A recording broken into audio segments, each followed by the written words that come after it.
हाँ तो स्टूडेंट, आज हम बात करने वाले हैं चैप्टर 4 डिटर्मिनेंट्स। और उससे पहले थोड़ा सा हम कुछ इससे पहले चैप्टर वाले का भी देख लेते हैं। तो देखो, इससे पहले एक चैप्टर था आपके पास मैट्रिसेस, और आई थिंक मैट्रिसेस के बारे में अलजेब्रा ऑफ मैट्रिसेस आपने स्टडी किया होगा। तो मैट्रिसेस होता क्या था, क्यों रिप्रेजेंट, कैसे किसी सिस्टम ऑफ लीनियर इक्वेशन को हम मैट्रिक्स में फॉर्म करते थे, मैट्रिक्स को कैसे रिप्रेजेंट करते थे, ये सारी बातें हो चुकी हैं। तो मैं अब थोड़ा सा पीछे से अभी ले लेता हूँ यहाँ पर। तो देखो, अगर मैं ऐसा मान लेता हूँ कि आपके पास ये दो a1x plus b1y is equal to c1, एक आपके पास ये लीनियर इक्वेशन टू वेरिएबल है, एक आपके पास ये है a2x plus b2y is equal to c2। ये दो आपके पास linear equation in two variable हैं। आपको याद होगा कि ये वाली जो हमारे पास linear equation in two variable equations हैं, इनको हम मैट्रिक्स में कैसे रिप्रेजेंट करते थे, कुछ इस टाइप से याद करिएगा, कुछ इस टाइप से रिप्रेजेंट करते थे, a1 b1 a2 b2, और बेटा इसके पास हम क्या करते थे, ये वाले जो वेरिएबल हैं x और y नोटेड डाउन करते थे, और इज इक्वल टू लिखने के बाद ये वाली वैल्यू c1 और c2 रिप्रेजेंट करते थे।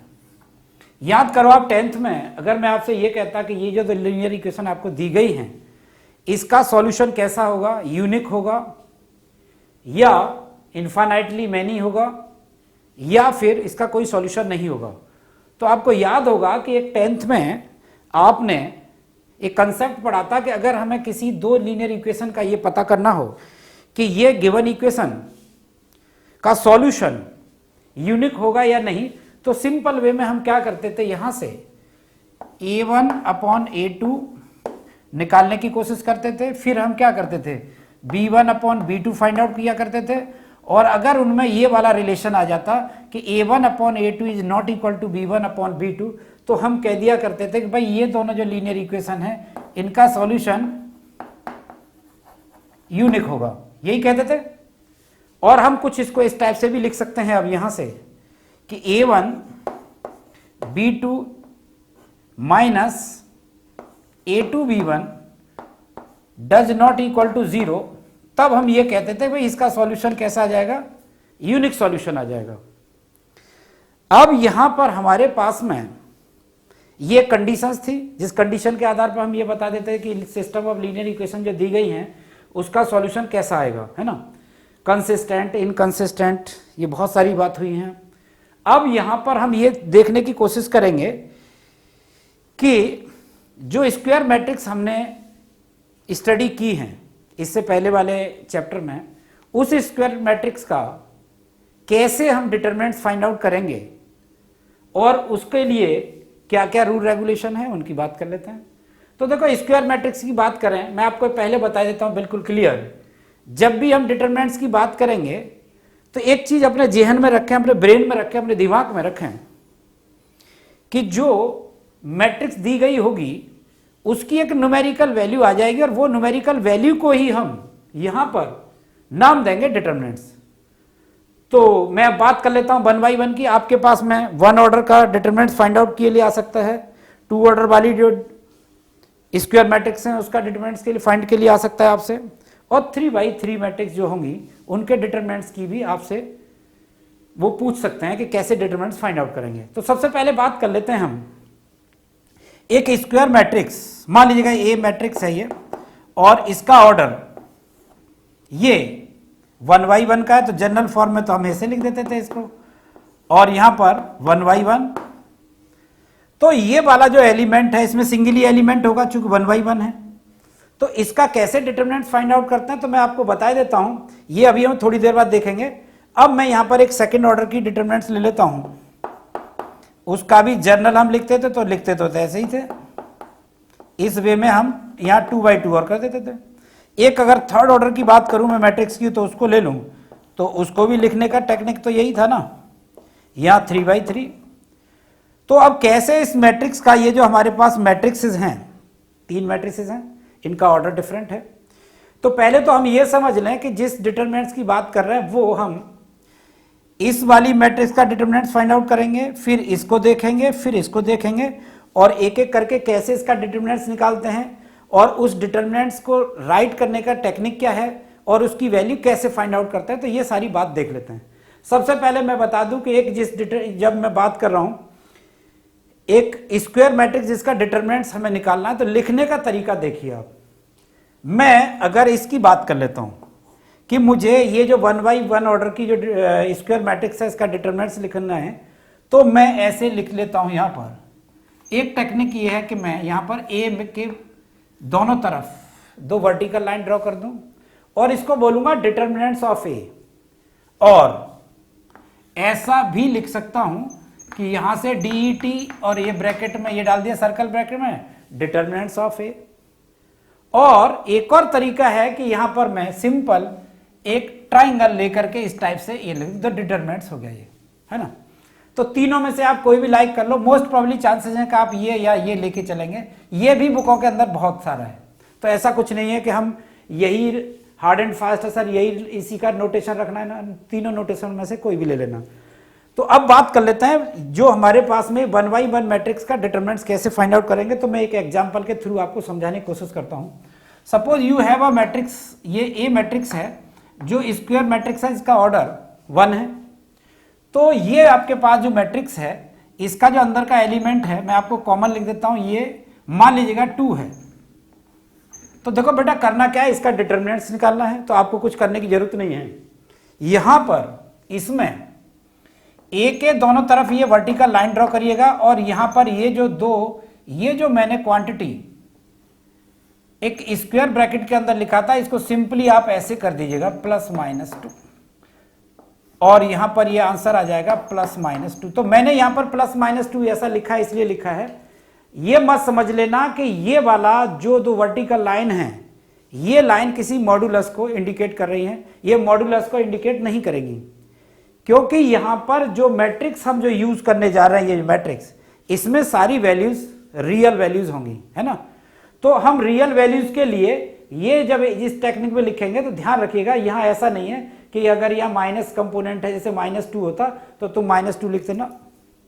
ये रूल आपका जो जाएगा वो मॉडुलस वाला जो साइन है उसका कंसेप्ट अलग है, यहां पर ये मॉडुलस नहीं है। मैं बात कर लेता हूं दूसरे टाइप की मैट्रिक्स। ये आपके पास एक मैट्रिक्स मान लीजिएगा बी है, और इस बी मैट्रिक्स का ऑर्डर जो है 2 by 2 का है, जैसे 2 3 4 5 ये इसके एलिमेंट है। तो इस जो 2 by 2 का जो मैट्रिक्स है इसका मैं डिटरमिनेंट फाइंड आउट करना चाहता हूं, तो मैं यहां पर 2 वर्टिकल ऐसे करूंगा, और यहां पर मैं लिख देता हूं 2 3 4 और 5। बेटा आप इसको सॉल्व कर लेते हैं। सॉल्व करने की देखिए टेक्निक, ध्यान रखिएगा हमेशा 2 by 2 में स्टार्टिंग जो होगी वो प्रिंसिपल डायगोनल वाले एलिमेंट से ही होगी। यहां से देखिए, तो सबसे पहले हम इन दो का आपस में मल्टीप्लाई करेंगे, तो ये आ जाएगा determinants of B is equal to, यहां से देखिएगा 2 × 5 माइनस इसके फॉर्मूले में है, लिखना ही है आपको, और ये हो जाएगा 4 3 या 12। तो देखो ये आंसर आ जाएगा -2। तो determinants of B is equal to -2। अब एक एग्जांपल की बात कर लेते हैं जिसमें 3 by 3 का मैट्रिक्स आ जाएगा और हम उसकी वैल्यूज फाइंड आउट करने की कोशिश करते हैं, ठीक है। तो मैं यहां पर एक मैट्रिक्स ले लेता हूं कोई 3 by 3 का, और उसका मैं कोशिश करता हूं कि डिटरमिनेंट्स बेटा फाइंड आउट किया जाए, है ना। तो एक ले लीजिए यहां पर क्वेश्चन, यहां से ले लेते हैं, ये एक डिटरमिनेंट्स है आपके एनसीईआरटी बुक का ही मैं ले लेता हूं क्वेश्चन। और देखो बेटा ये है, यहां पर ये कोई एक मैट्रिक्स है जिसका ऑर्डर 3 by 3 है, और ये है 1 2 4 -1 3 और 0 4 1 और 0। ये एक स्क्वायर मैट्रिक्स है जिसका आपको डिटरमिनेंट्स फाइंड आउट करना है। तो इसके स्टेप्स बड़ा नीट एंड क्लीन देख लीजिए, फिर मैं इसके बाद क्या करूंगा, इसका एक शॉर्ट ट्रिक भी बताऊंगा आपको कि आप कैसे फाइंड आउट करेंगे। तो देखो बेटा करना क्या है, यहां से ये मैं आपको बताऊं, इसका किसी 3 by 3 मैट्रिक्स के साथ, ये 3 by 3 का जो मैट्रिक्स है इसका जब डिटरमिनेंट्स फाइंड आउट करेंगे तो लिखने की टेक्निक तो यही है कि हम यहां पर चूंकि मैट्रिक्स ये ए से रिप्रेजेंट किया गया है तो मैं ए लिखूंगा, 2 वर्टिकल लाइन डाल दूंगा, और जैसा इधर वर्टिकल लाइन डाल दी है दूसरी साइड राइट हैंड साइड पे जो मैट्रिक्स था उसके पास भी मैं क्या करूंगा, 2 वर्टिकल लाइन इसमें पुटअप कर दूंगा। तो ये आपके पास है, और फिर है आपके पास -1 3 और 0, और फिर है ये 4 और 1 और 0। अब देखो यहां मुझे थोड़ा सा इसमें पैसेंस रखिएगा, काम करने का तरीका देखिए कैसे इसे वर्कआउट करेंगे। सबसे पहली बात तो मैं बता दूं कि इस डिटरमिनेंट्स की ये वाली 1 2 4 वाला जो ये जो इस डायरेक्शन में ये दिस इज R1, बेटा ये सिंपल यहां से ऐसे करें, this is R2, this is R3। बेटा अगर ऊपर से नीचे ऐसे आ जाए हम तो C1, ये फिर आपका C2 हो जाएगा और ये C3 हो जाएगा। तो मैं आपको बता दूं कि इसका एक्सपेंशन चाहे आप जो 3 रो हैं उनमें से किसी रो के एलोंग करिए या फिर आप कॉलम्स के एलोंग करिएगा, वैल्यू बिल्कुल सेम आएगी। तो मैं आपको बता रहा हूं कि मैं इसका एक्सपेंशन जो करने वाला हूं वो R1 के थ्रू में एक्सपेंशन इसका करने वाला हूं। तो देखो लिखने का तरीका, so determinants of A is equal to, सबसे पहले मैं बता दूं आपको ये जो एलिमेंट है ये वाला, इस एलिमेंट से पहले आपको क्या लिखना है वो देखिए आप।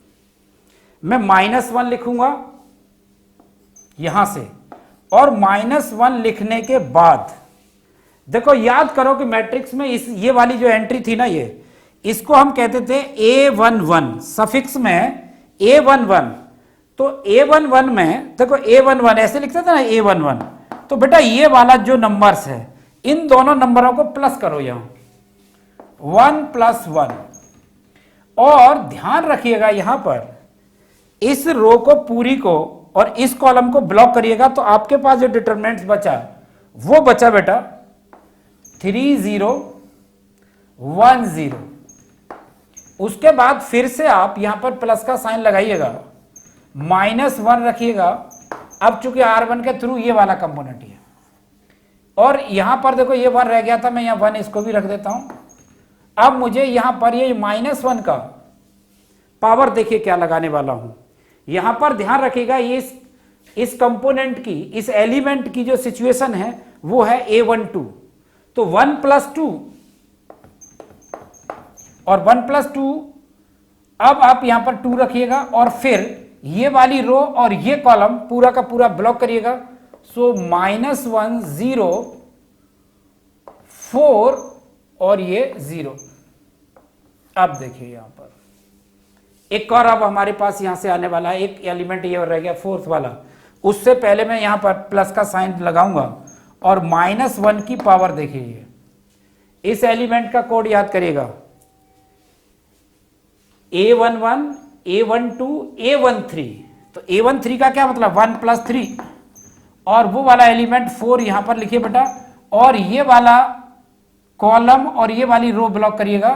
सो -1 और ये 3 4 और 1, इस टाइप से। अब हमें आपको पता ही है इसकी पावर -1 की पावर क्या है 1 + 1 2, तो -1 की पावर इवन आ गई, तो इसका मतलब इसका वैल्यू तो 1 हो जाएगा। अब यहां से हम देखें, देखो एक चीज और मैं बता देता हूं, अगर किसी डिटरमिनेंट्स की रो या कॉलम,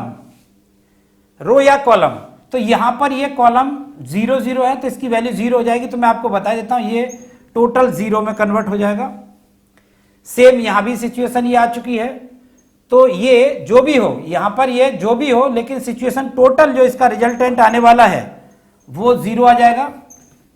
मैं इसकी बात कर लेता हूं, तो ये इसकी पावर 4 हो जाएगी। तो इसका इंपैक्ट जो है बेटा ये -1 की पावर 4 मीन्स ये यहां से -1 खत्म हो गया, तो ये रह गया प्लस का 4 टाइम्स ऑफ। आप देखिए यहां से प्रिंसिपल डायगोनल के एलोंग चलना है, तो 1 1 जा 1 माइनस ये कितना हो गया बेटा 4 3 जा 12।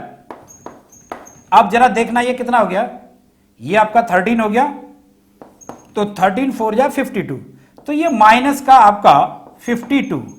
ये वैल्यूज आपकी determinants of A find out होके आ चुकी है, और यही रूल आपका 3/3 में चलेगा।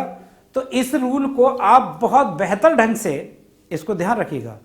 अब मैं इसके जस्ट स्लाइड बाद में एक शॉर्ट ट्रिक भी बताऊंगा कि अगर आपके पास इस टाइप का कोई भी 3x3 का मैट्रिक्स आ जाएगा तो सेकेंडों में आप उसको कैसे उसकी वैल्यूज को फाइंड आउट करेंगे विदाउट दिस मेथड। ठीक है, तो देखिए मैं अब इसके जस्ट बाद उस क्वेश्चन को लेता हूं।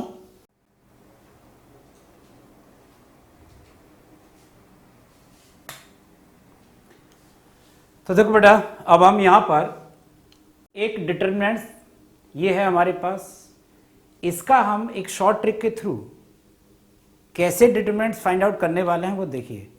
तो एक आपके हालांकि एनसीईआरटी में वो कॉन्सेप्ट नहीं है, एक सारस डायग्राम करके है। वो सारस डायग्राम कैसे है जिससे इसकी वैल्यू 3x3 मैट्रिक्स की वैल्यू हम कैसे इसका 3x3 मैट्रिक्स का डिटरमिनेंट्स हम कैसे फाइंड आउट करेंगे इसको देख लेते हैं।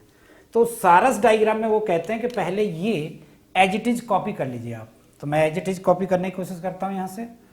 सो A11, A21, A31, A12, A22, A32, A13, A23, A33, ये मैंने एज इट इज कॉपी कर लिया। उसके बाद वो कहते हैं कि आप ये फर्स्ट दो कॉलम है ना, ये इसके बाद इनको कॉपी कर दीजिए। तो हम कॉपी कर लेते हैं।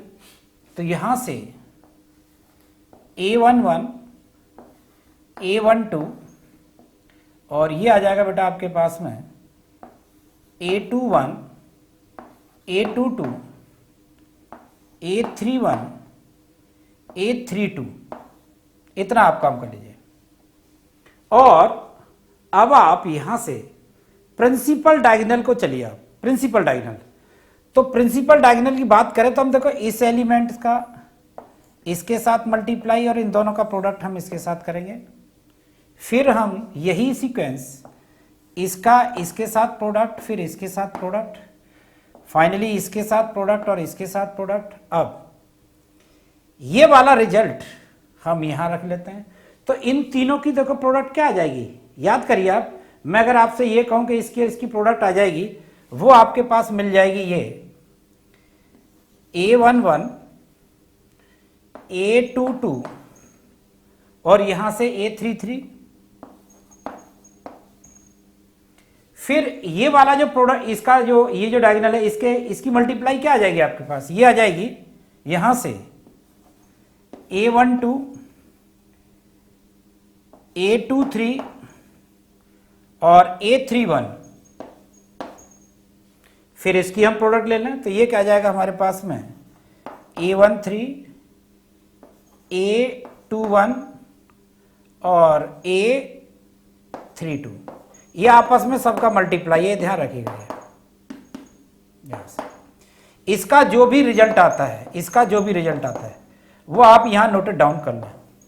ठीक, अब यहां से देखिए आप, यहां से बेटा अब हम एक और डायगोनल के थ्रू चलने वाले हैं। यहां से देखिएगा आप, यहां से देखिए आप, ये इस डायरेक्शन में इसका इसके साथ, इसका फिर इसके साथ, सेम वे में मैं इसका ये और बेटा यहां से मैं अब ये और ये लूंगा। इसको मैं इधर लिख लेता हूं। तो ये आ जाएगा मेरे पास A31 into A22 into A13।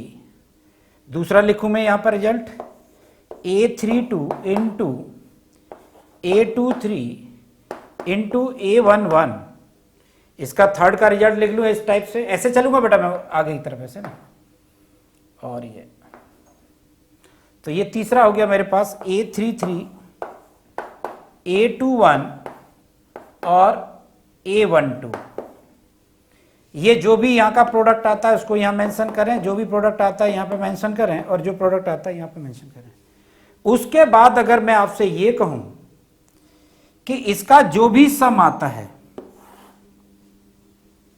Is equal to this, तो इस सम का सम कर लीजिएगा। और वो सम अगर मैं आपसे कहूं कि जो भी है वो बाद में बात करेंगे, इसका भी आप सम कर लीजिए और उस सम को आप यहां पर नोट डाउन करिए।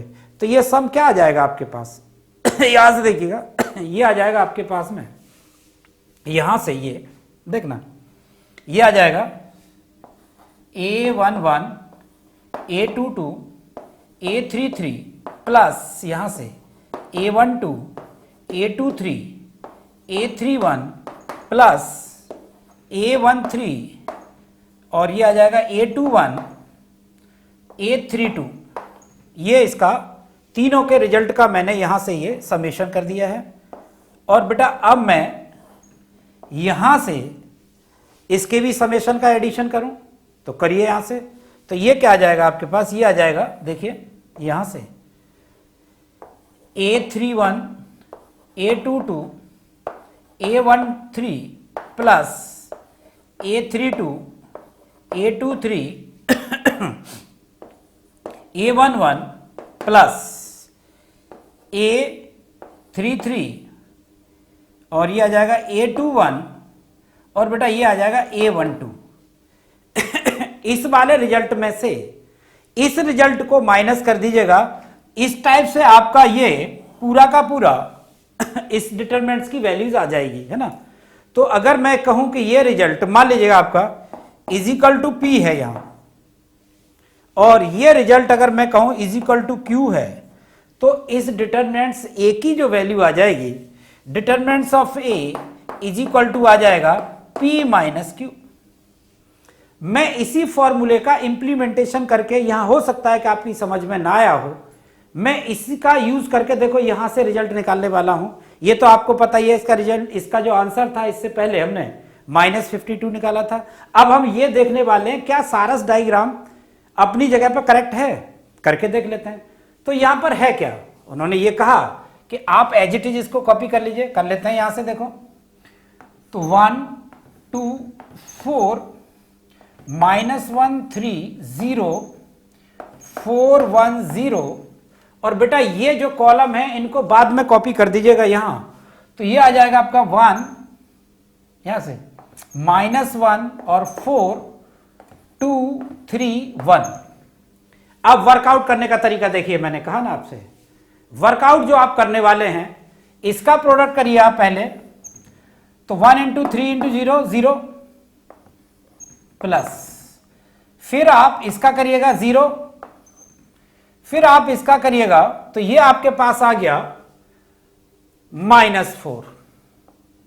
यहां से देखिए ये क्या आ गया, ये आ गया आपके पास बेटा यहां से, ऐसे यहां से जाएंगे तो ये आ गया आपके पास यहां से इस -4। क्लियर।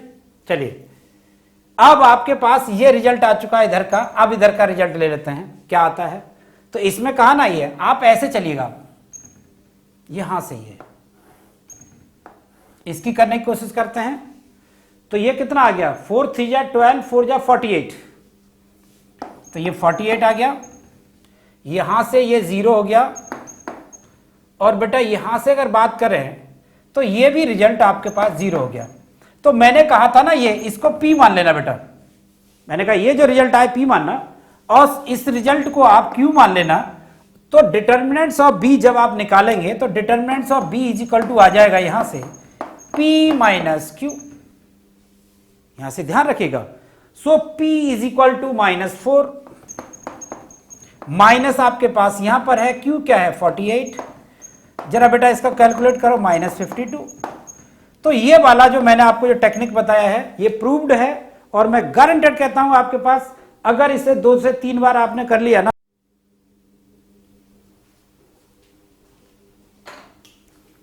हाँ तो स्टूडेंट मैं ये 2 प्रॉब्लम और ले लेता हूं, आपके एनसीईआरटी की प्रॉब्लम है और इसको सारस डायग्राम के थ्रू कैसे फास्ट अफेक्टिव और एक्यूरेट इसका डिटरमिनेंट्स फाइंड आउट करेंगे वो हम देख लेते हैं। तो ऑल ऑफ फर्स्ट सारस डायग्राम में वो कहता है जो ये जैसा भी डिटरमिनेंट्स है इसे एज इट इज कॉपी करें नीचे। तो हम कॉपी कर लेते हैं। तो इसको मैं नाम दे देता हूं डिटरमिनेंट्स ऑफ ए। क्या आएगा वो बाद में देख लेंगे अभी थोड़ा सा। तो ये जो है बेटा यहाँ से मैं ऐसे लिखूँ, यहाँ से देखिएगा लिखने वाला हूँ मैं यहाँ से 3 0 3 और ये -1 0 -5 -2 -1 और 0। देखिएगा अभी मैं इसको अभी मुझे इस डिटरमिनेंट्स की वैल्यू निकालनी है, सारस डायग्राम के थ्रू में से एग्जीक्यूट करने वाला हूं। सेकंड स्टेप सारस डायग्राम में यह है कि ये 2 कॉलम C1 और C2 को इसके जस्ट बाद लिखिएगा। सो 3 0 3 और ये -1 0 और -5 बस। अब देखिएगा मैं क्या लिखने वाला हूं यहां से। सो डिटर्मिनेंट्स ऑफ ए, मैं इसको ए मान लेता हूं। करने का तरीका देखिएगा आप, मैं प्रिंसिपल डायगोनल के थ्रू चलूंगा this. So multiplication of this means 3 into 0 into 0 plus -1 का प्रोडक्ट 1 इंटू 3, तो ये आ जाएगा 1 इंटू 1 इंटू 3, क्योंकि ये आप ऐसे भी लिख सकते हो, कोई प्रॉब्लम नहीं है, plus next this problem. So -2 into 0 into -5, ये आपको ऑल ऑफ फर्स्ट करना है। तो ये आपका इस तरीके से इस डायरेक्शन में आप जा चुके हैं। माइनस, ध्यान से देखिएगा, माइनस आप लगाएंगे और अब आप बेटा यहां से इस डायरेक्शन में चलेंगे ऐसे। तो ये है 3 इंटू 0 इंटू -2, फिर हम ऐसे लेंगे -1 -5 और 3 का मल्टीप्लाई जो होगा, तो मैं यहां पर माइनस हटा देता हूं या लिख भी लेता हूं तो कोई प्रॉब्लम नहीं है। और इसको इस तरीके से आप एक ब्रैकेट के अंदर डाल लीजिएगा। तो ये आ जाएगा आपके पास प्लस का -5 इंटू -1 इंटू 3। और बेटा फिर आप क्या करेंगे, लास्ट ये है, ये वाला देखिएगा, 0 इंटू 0 इंटू 1। सो प्लस का 0 इंटू 0 इंटू 1। हम इसको सॉल्व कर लेते हैं फास्ट से। तो देखो ये क्या आ गया आपके पास, ये 0 हो गया, ये बेटा क्या हो गया 3 हो गया, और ये क्या हो गया, ये 0 हो गया, माइनस बाहर है, मैं इसको कैलकुलेट कर लेता हूं। तो ये 0 हो गया और ये हो गया 5 3 या 15। तो ये आपके पास 15, यहां से ये 0 हो गया, ये 15 हो गया, ये 0 हो गया, ठीक है ना। अब देखो सॉल्यूशन कितनी तेजी से हुआ, और ये आंसर क्या आ गया आपके पास, देखिए ना, 3 - 15, आंसर इज -12। एक ही लाइन में क्वेश्चन सॉल्व हो गया। अब मैं इसको सारस डायग्राम से देख लेता हूं। अब मैं इसका सीधा लिखूंगा, देखो मैं इसके बाहर ही मैं दोनों लाइन, दोनों यहाँ पर यहीं पर एक थोड़ा सा जगह के कारण और दूसरा टाइम के कारण मैं यहीं पे नोट डाउन कर देता हूँ। तो ये आ गया आपके पास में 3 1 2 और बेटा -4 1 और 3। अब देखो ये मैं अगर कहूँ कि ये डिटर्मिनेंट्स ऑफ बी है, मैं इसकी वैल्यू निकालना चाहता हूँ तो बहुत शॉर्टकट में करूँगा।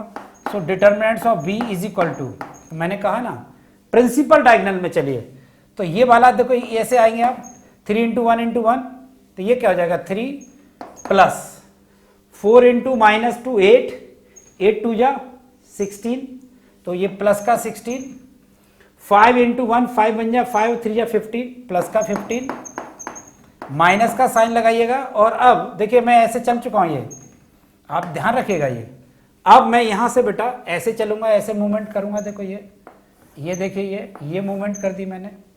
तो ये क्या है 2 इंटू 1 इंटू 5, तो कितना होगा 2 5 या 10, प्लस का साइन 3 3 या 9 2 या 18, माइनस का 18 आ जाएगा बेटा ये। और यहाँ से 1 इंटू 1 -4 आ जाएगा ये।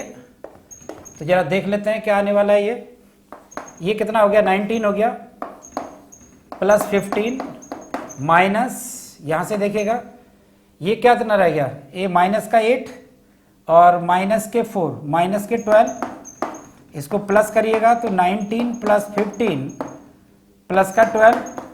और बेटा अगर कोई गलती होती है तो आप मैनेज कर लीजिएगा please, this is concept only. तो ये क्या आ गया आपके पास, देखो 2 और 5 7, 7 और 9 कितना हो गया आपके पास, 7 9 16, 1 1 1 2 और 1 3 और 1 4। सो आई थिंक ये बेटा आपकी वैल्यू आ गई। तो आप देखिएगा सारस डायग्राम से हम कैसे किसी 3/3, और एक चीज बता देता हूं 3 ये जो सारस डायग्राम है this is only applicable for 3/3 determinants, okay, बाकी किसी के लिए ये एप्लीकेबल नहीं है। तो ये केवल कुछ ट्रिक्स हैं, इन ट्रिक्स के थ्रू हमने इसको सॉल्व करने की कोशिश की है। तो आपको अगर पसंद आए तो आप जरूर करिएगा, और अगर आपको पसंद आता है वीडियो तो please share my video and like my video.